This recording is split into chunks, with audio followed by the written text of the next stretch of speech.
Hello दोस्तों, नमस्कार। हम लोग बीपीएससी के लिए घटना चक्र से इतिहास पाठ को देख रहे हैं, मॉडर्न हिस्ट्री को।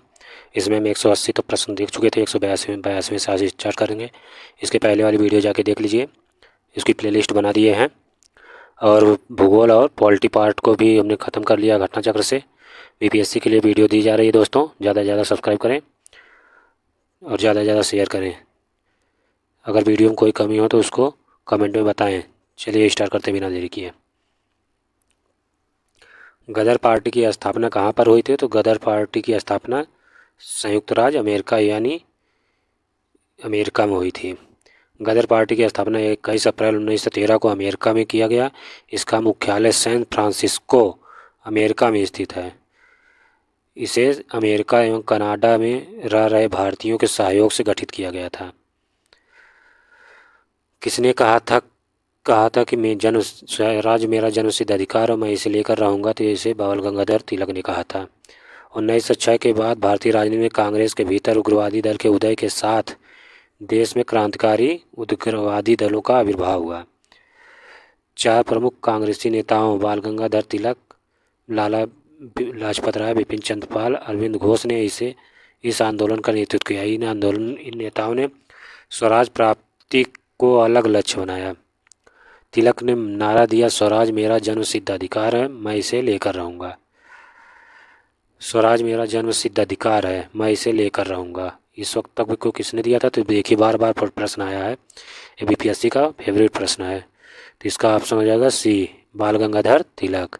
इसके विस्तार देख ही लिए हैं।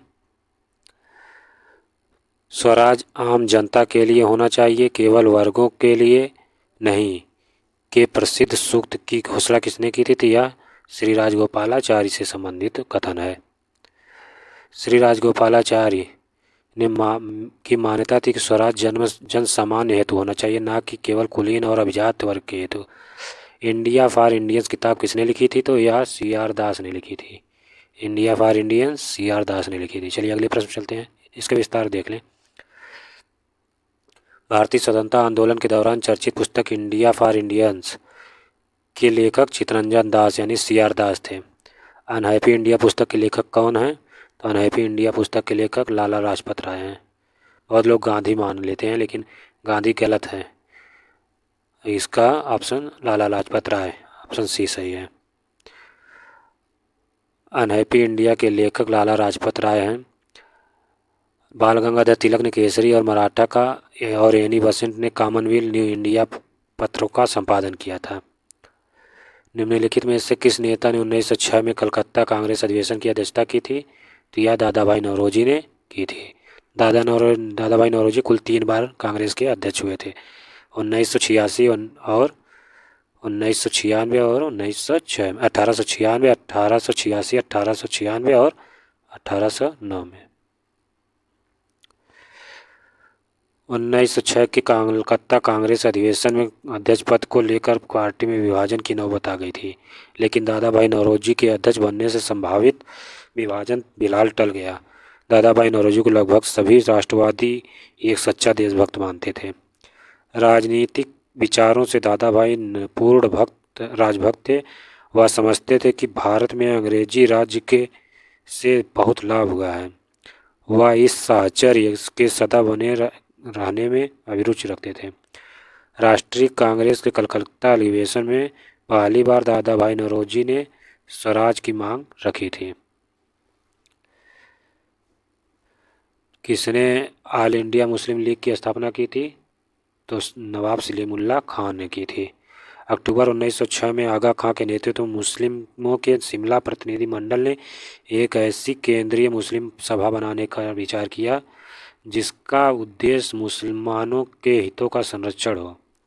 इसी विचार के अनुरूप ढाका में संपन्न अखिल भारतीय मुस्लिम शिक्षा सम्मेलन के दौरान दिसंबर 1906 में इस सम्मेलन के स्वागत समिति के अध्यक्ष और राजनीतिक बैठकों के संयोजक ढाका के नवाब सलीमुल्लाह खान ने अखिल भारतीय मुस्लिम लीग के गठन का प्रस्ताव किया।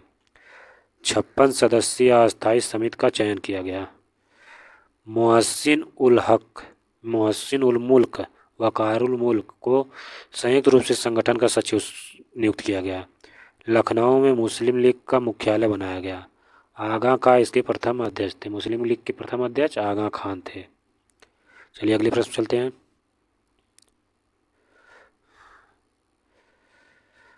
1906 में मिंटो से शिमला में मिले मुसलमानों के शिष्टमंडल ने प्रार्थना की थी। तो किस चीज़ की प्रार्थना की थी? मुसलमानों के लिए पृथक निर्वाचन मंडल की, प्रथम निर्वाचन के लिए। 1 अक्टूबर 1906 को आगा खां के नेतृत्व में मुसलमानों का शिष्टमंडल तत्कालीन वायसराय मिंटो से शिमला में मिला। शिष्टमंडल ने प्रांतीय, केंद्रीय और स्थानीय निकायों में निर्वाचन हेतु मुसलमानों के लिए विशिष्ट स्थिति की मांग की।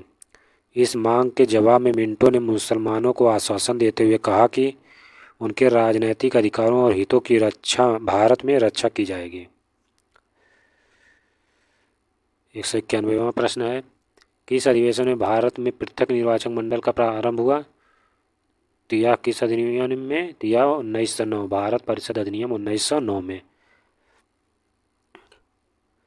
भारत परिषद अधिनियम 1909 में, इसको ध्यान रखिए, परिषद है। दो ऑप्शन आ जाता है, एक भारत शासन अधिनियम और भारत परिषद अधिनियम 1909। तो भारत परिषद अधिनियम जिसमें रहेगा वही सही है। मार्ले मिंटो सुधार 1909 द्वारा ब्रिटिश भारत में सांप्रदायिक प्रतिनिधित्व की व्यवस्था की गई, जिसके अंतर्गत मुसलमानों के लिए पृथक निर्वाचन मंडल की व्यवस्था करना था। निम्नलिखित में किसका योगदान होम रूल लीग की स्थापना में नहीं था? तो टी.एस. एलकॉट का होम रूल लीग की स्थापना में योगदान नहीं था।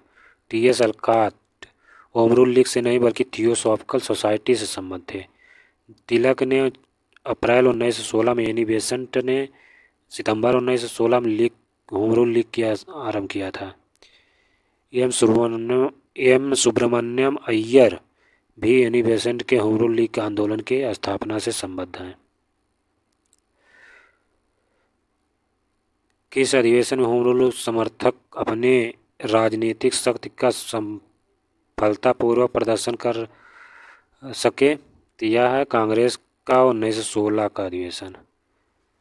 कांग्रेस का 1916 का अधिवेशन, इसी में कांग्रेस का और मुस्लिम लीग का मिलन हुआ था। कांग्रेस को लखनऊ का 1916 अधिवेशन में। 1916 का लखनऊ अधिवेशन होम रूल लीग के सदस्यों ने के लिए अपनी ताकत दिखाने का अच्छा मौका था। तिलक के समर्थकों ने तो परंपरा ही बना दी जिस पर कांग्रेस बहुत वर्षों तक टिकी रही। उनके समर्थकों ने लखनऊ पहुंचने के लिए एक ट्रेन आरक्षित की, जिसे कुछ लोगों ने कांग्रेस स्पेशल नाम दिया तो कुछ ने होम रूल स्पेशल कहा। अरुंडेल ने लीग के हर सदस्य से कहा था कि वह लखनऊ अधिवेशन का सदस्य बनने की हर संभव कोशिश करें। अधिवेशन की समाप्ति के तुरंत बाद उसी पंडाल में दोनों होम रूल लीगों की बैठक हुई, जिसमें लगभग 1000 प्रतिनिधियों ने भाग लिया। कांग्रेस लीग समझौते की सराहना की गई। तिलक एनी बेसेंट ने बैठक को संबोधित किया। तो संबोधित किसने किया था? तिलक और एनी बेसेंट ने। शिक्षा में सुधार हेतु ब्रिटिश सरकार ने सैडलर विश्वविद्यालय आयोग कब नियुक्त किया? तो यह 1917 में नियुक्त किया। सैडलर आयोग शिक्षा से संबंधित था। 1917 में सरकार ने कलकत्ता विश्वविद्यालय के संभावनाओं के अध्ययन तथा रिपोर्ट के लिए एक आयोग नियुक्त किया। डॉक्टर एम.ई. सैडलर, जो लीड्स विश्वविद्यालय के उप कुलपति थे, इसके अध्यक्ष नियुक्त किए गए। तो सैडलर आयोग के अध्यक्ष एम.ई. सैडलर नियुक्त किए गए। इस आयोग का यह विचार था कि यदि विश्वविद्यालय शिक्षा का सुधार करना है तो माध्यमिक शिक्षा का सुधार आवश्यक है। 1904 के विश्वविद्यालय अधिनियम की कड़ी निंदा की और यह भी बताया कि इससे कॉलेज और विश्वविद्यालय शिक्षा का ठीक समन्वय नहीं हो सकता। होम रूल आंदोलन भारत के स्वतंत्रता संग्राम के एक नए चरण के आरंभ का द्योतक था, क्योंकि इसने देश के सामने स्वशासन की एक ठोस योजना बना रखी थी। तो ऑप्शन सी ए सही है। इसके विस्तार देखते हैं। होम रूल आंदोलन के दोनों नेताओं तिलक और एनी बेसेंट की निगाह में स्वराज का अर्थ लगभग एक जैसा ही था। ब्रिटिश साम्राज्य के अंतर्गत स्थानीय, प्रांतीय, केंद्रीय स्तर पर उत्तरदायी शासन और प्रशासन की आधिकारिक व्यवस्था की जाए, जैसे गोरों द्वारा शासित डोमिनियन दर्जा प्राप्त अन्य ब्रिटिश उपनिवेशों में था, जैसे कनाडा और ऑस्ट्रेलिया में। बंगाल विभाजन में के प्रत्याघात के रूप में कौन सा आंदोलन शुरू हुआ था? तो बंगाल विभाजन के प्रत्याघात में यानी विरोध में स्वदेशी आंदोलन शुरू हुआ था। स्वदेशी आंदोलन 1905 में हुआ था। करजन ने 20 जुलाई 1905 को बंगाल विभाजन का निर्णय लिया। इसके विरोध में राष्ट्रवादियों द्वारा आंदोलन की शुरुआत 7 अगस्त 1905 को हुई। कलकत्ता के टाउन हॉल में कृष्ण कुमार मित्र, सुरेंद्र नाथ बनर्जी की अध्यक्षता में एक बैठक हुई, जहां स्वदेशी आंदोलन प्रारंभ करने और विदेशी वस्तुओं के बहिष्कार का निर्णय लिया गया। 16 अक्टूबर 1905 को जब बंगाल विभाजन लागू हो गया, उस दिन को शोक दिवस के रूप में मनाने की घोषणा की गई। तो शोक दिवस 16 अक्टूबर को मनाने की घोषणा की गई। रविन्द्रनाथ टैगोर के सुझाव पर इसे राखी दिवस, ये देखिए प्रश्न पूछ चुका टीचर वाले में BPSC ने पूछा था कि राखी दिवस किसने मनाने की सुझाव दिया था, तो रविन्द्रनाथ टैगोर ने दिया था। राखी दिवस के रूप में मनाया गया। यह दिवस राष्ट्रवादियों द्वारा बंगाल की अटूट एकता को प्रदर्शित करने के लिए बनाया गया था। टैगोर के शांति निकेतन के तर्ज पर बंगाल नेशनल कांग्रेस की स्थापना की गई।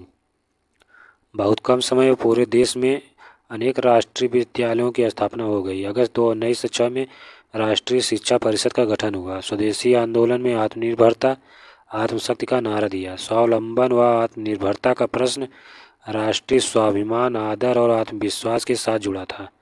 कांग्रेस ने भी अपने कलकत्ता अधिवेशन 1906 में स्वदेशी आंदोलन, बहिष्कार आंदोलन, राष्ट्रीय शिक्षा और स्वशासन से संबद्ध 4 प्रस्ताव पारित किए।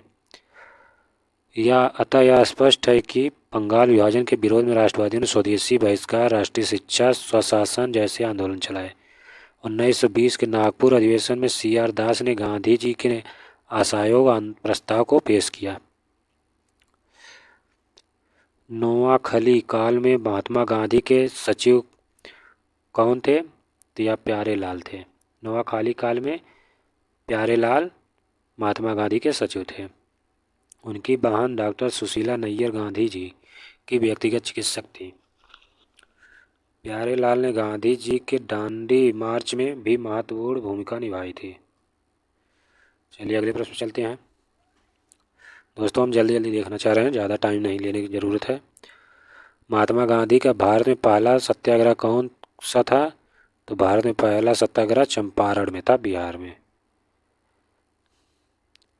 दक्षिण अफ्रीका से 1915 में लौटने के बाद गांधी जी ने भारत में अपना प्रथम सत्याग्रह बिहार के चंपारण जिले में वर्ष 1917 में किया।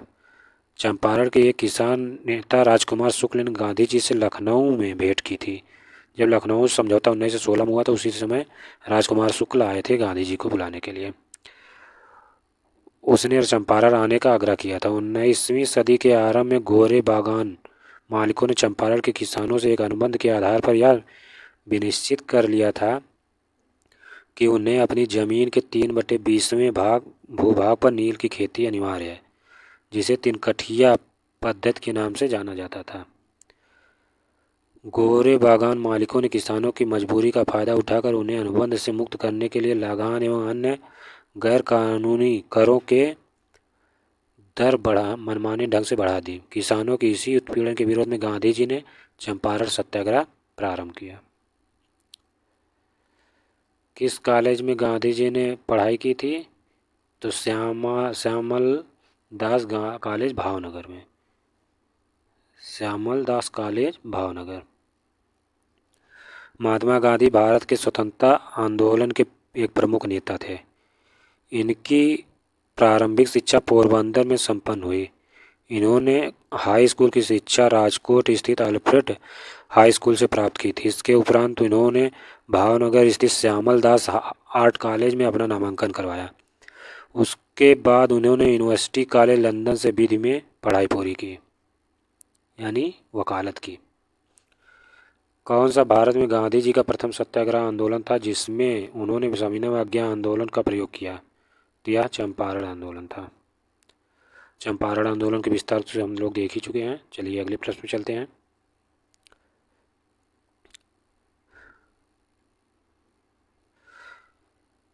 किसने यूरोपियन नील बागान मालिकों द्वारा किसानों के शोषण की तरफ गांधी जी का ध्यान आकर्षित किया? तो राजकुमार शुक्ल ने। इसके विस्तार देखने की जरूरत है नहीं, एक बार देख ही लिए। गांधी जी को चंपारण आने का आमंत्रण किसने दिया था? तो राजकुमार शुक्ल ने।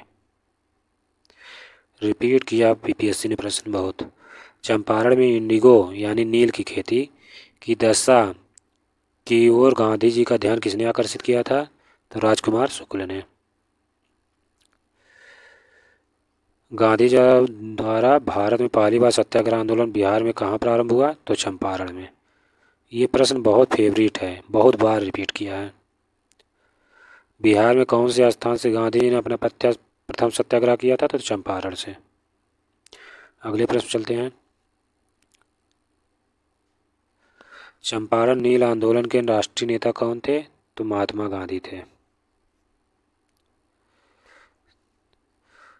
प्रसिद्ध नाटक नील दर्पण जिसमें इंडिगो की खेती करने, इंडिगो मतलब नील, नील की खेती करने के वाले किसानों के दमन का चित्रण किया गया है, की रचना किसने की थी? तो नील दर्पण की रचना किसने की थी? दीनबंधु ने की, मित्र ने की थी। 1857 के विद्रोह के ठीक बाद बंगाल में नील विद्रोह 1859-60 हुआ। सन्यासी विद्रोह 1763 से 1800 में हुआ। संथाल विद्रोह 1855-56 में। पावना उपद्रव 1873-76 में। मिलान करने के लिए आ जाता है, एक तरफ विद्रोह दिया रहता है, एक तरफ सन, तो मिलान करने के लिए आ जाता है, याद की रही है। नील विद्रोह 59-60 में सर्वप्रथम हुआ था।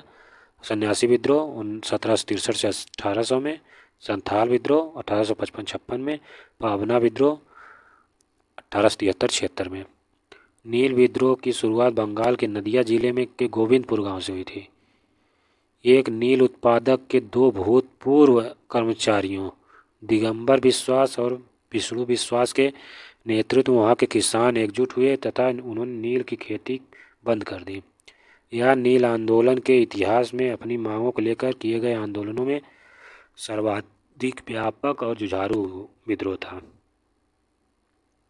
बंगाल का नील विद्रोह शोषण के विरुद्ध किसानों की सीधी लड़ाई थी।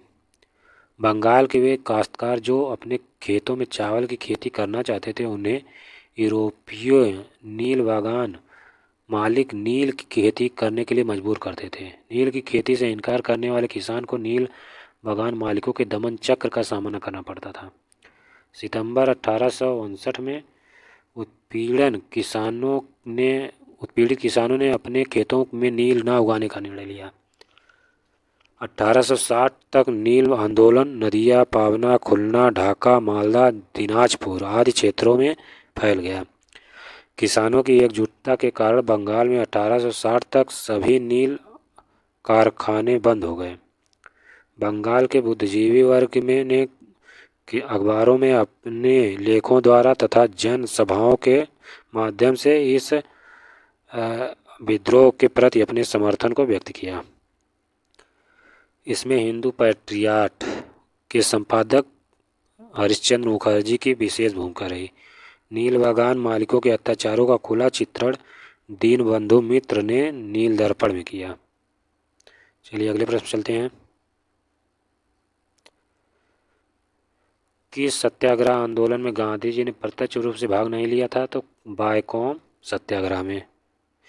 बायकॉम के मंदिर प्रवेश सत्याग्रह में गांधी जी ने प्रत्यक्ष रूप से भाग नहीं लिया था, जबकि खेड़ा सत्याग्रह, राजकोट सत्याग्रह, असहयोग आंदोलन का नेतृत्व स्वयं गांधी जी ने किया था। स्वाधीनता आंदोलन के दौरान महात्मा गांधी के करीबी अंग्रेज मित्र थे, तो रेवरंड चार्ली एंड्रयूज थे। एंड्रयूज याद किए रहिए तब भी सही हो जाएगा, चार्ली एंड्रयूज।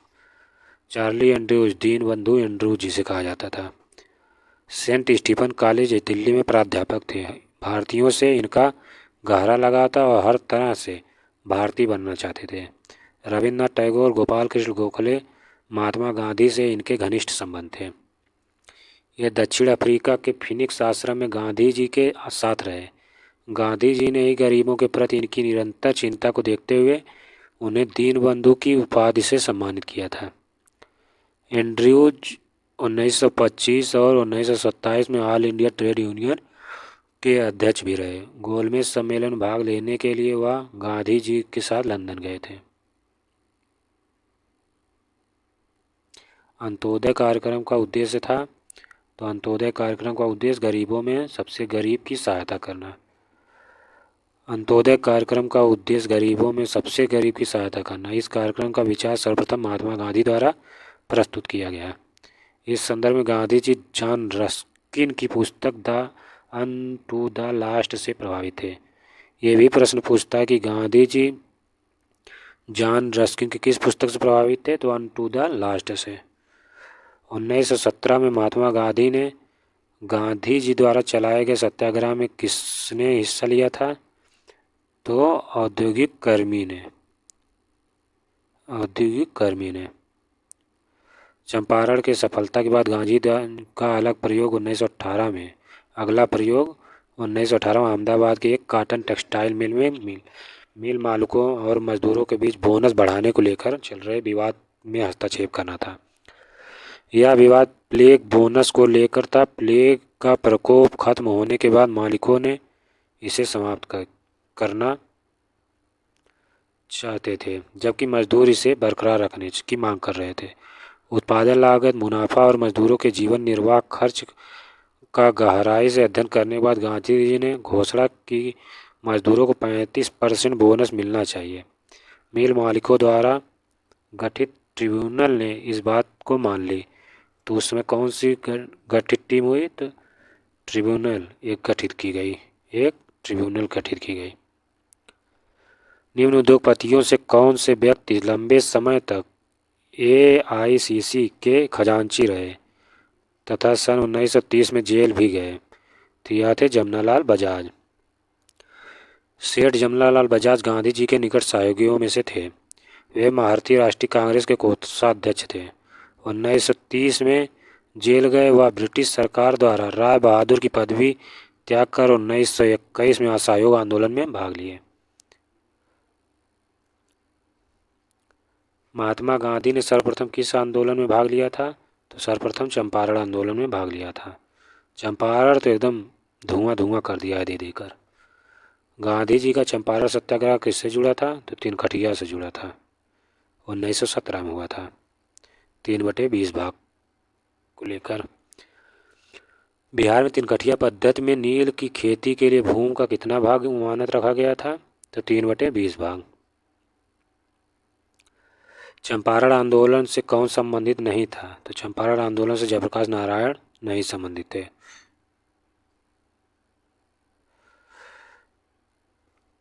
1917 चंपारण सत्याग्रह से कौन संबंधित नहीं है, तो राम मनोहर लोहिया नहीं है। ये लोग बाद में आए।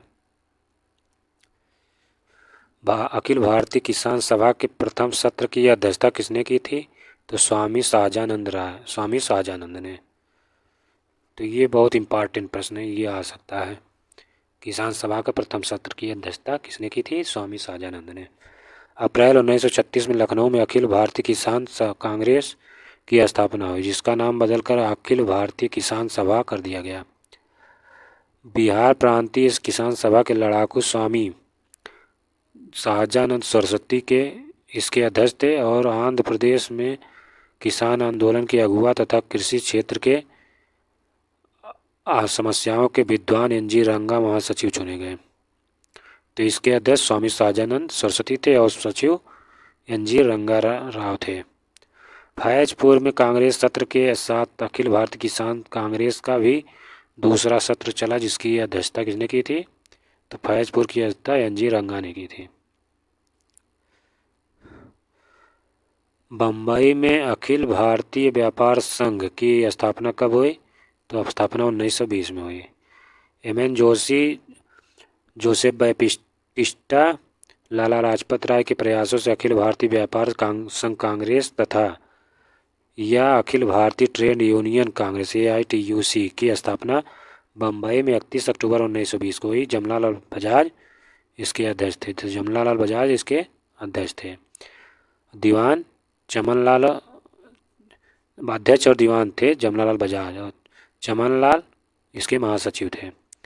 अखिल भारतीय ट्रेड यूनियन कांग्रेस के प्रथम अध्यक्ष थे, या कांग्रेस के अध्यक्ष जमनालाल बजाज थे। चलिए अगले प्रश्न चलते हैं। कम्युनिस्ट इंटरनेशनल का सदस्य बनने वाला पहला भारतीय कौन था? तो एम.एन. राय थे। कम्युनिस्ट इंटरनेशनल की स्थापना मार्च 1919 में व्लादिमीर लेनिन और रूसी पार्टी बोल्शेविक द्वारा की गई थी। तो व्लादिमीर लेनिन की पार्टी का नाम बोल्शेविक था। एम.एन. राय लेनिन के निमंत्रण पर मॉस्को गए एवं कम्युनिस्ट इंटरनेशनल के सदस्य बने। कम्युनिस्ट इंटरनेशनल के सदस्य बनने वाले वे पहले भारतीय थे। भारतीय उच्चायुक्त के पद का सृजन किस अधिनियम से हुआ? तो इस पद का सृजन भारत सरकार अधिनियम 1919 से हुआ। भारत सरकार अधिनियम 1919 में भारत सचिव के कार्यभार को कम करने के लिए एक भारतीय उच्चायुक्त की नियुक्ति की गई। इसका कार्य भारत सरकार के लिए अस्त्र शस्त्र और अन्य सामान खरीदना, ठेका देना, व्यापारिक हितों को देखना और इंग्लैंड में पढ़ने वाले भारतीय विद्यार्थियों की देखभाल करना इत्यादि कर्तव्य थे। उच्चायुक्त और उसके सहायकों के वेतन का व्यय भारत के साधनों से होना था। 223वां प्रश्न है, राउलेट एक्ट का भारतीय राष्ट्रीय कांग्रेस ने विरोध किया क्योंकि इसका लक्ष्य क्या था? तो इसका लक्ष्य व्यक्तिगत स्वतंत्रता को सीमित करना था। राउलेट एक्ट का काम स्वतंत्रता को छीनना था। मार्च 1919 में केंद्रीय विधान परिषद से पास हुआ विधेयक राउलेट एक्ट के नाम से जाना गया, जिसके अनुसार अंग्रेजी सरकार जिसको चाहे जब चाहे बिना मुकदमा चलाए जेल में बंद कर सकती है। इस कानून द्वारा व्यक्ति स्वतंत्रता को सीमित किया गया। अगले प्रश्न चलते हैं। जालियांवाला बाग नरसंहार किस गांधीवादी सत्याग्रह के संबंध में हुआ?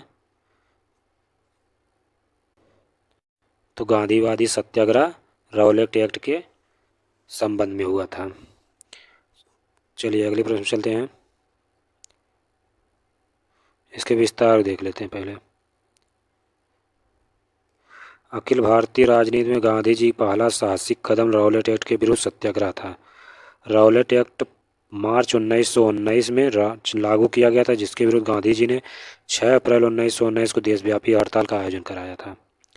जालियांवाला बाग में 13 अप्रैल 1919 को शांतिपूर्ण जनसभा में लेफ्टिनेंट जनरल डायर ने नृशंस नरसंहार कराया था।